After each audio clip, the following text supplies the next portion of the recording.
இயக்குனர் பாரதிராஜா இருந்த செய்தியை இருந்த கவி பேரரசு வைரமுத்து உருக்கமான வீடியோ ஒன்றை வெளியிட்டிருக்காரு. அதனை பார்த்த ரசிகர்களோ இமயம் சரிந்து விட்டது, நிரந்தர ஓய்வெடுக்க சென்று விட்டார் அப்படின்னு எல்லாம் கமெண்ட் பண்ணிட்டும் இருக்காங்க. கிராமத்து மண்வாசனை தீராத படங்களை கொடுத்த பெருமைக்குரிய இயக்குனர் பாரதிராஜா என்று காலமாகியிருக்காரு. 85 வயதான அவர் தன்னுடைய மகன் மனோஜ் கடந்த ஆண்டு இருந்த போதே நொந்து விட்டாராம். அதன் பிறகு உடல்நலம் பாதிக்கப்பட்டு சிகிச்சை பெற்று வந்த இயக்குனர் இமயத்துடைய உயிர் பிரிந்து விட்டது. இந்த நிலையில் அவர் பற்றி பேசி வீடியோ வெளியிட்டிருக்காரு நண்பர் வைரமுத்து. மற்றும் திரையுலகினர் பல பேருமே தங்களுடைய நினைவுகளை ஷேர் பண்ணிட்டும் இருக்காங்க.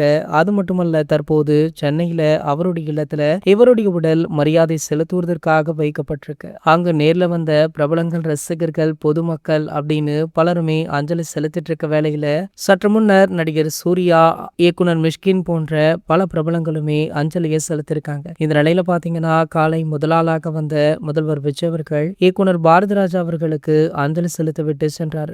அப்போது தளபதி விஜய் அவர்கள் வந்திருந்த அதே நேரத்திலேயே அவருடைய மகனான இயக்குனர் ஜெய்சன் சஞ்சய் அவர்களுமே பாரதிராஜா உடலுக்கு மரியாதை செலுத்த வந்திருந்தார் அப்படின்றதுமே குறிப்பிடத்தக்கது. ஒரு சில ஆண்டுகளாகவே இருவரும் பேசிக்கொள்ளவில்லை அப்படின்ற தகவல் சமூக வலைதளங்கள்ல வைரலான நிலையில ஒரே நிகழ்வுல இருவரும் ஒருவருக்கொருவர் சந்தித்த விஷயம் சோசியல் மீடியாக்கள்ல பேசு பொருளாக மாறி இருக்கு.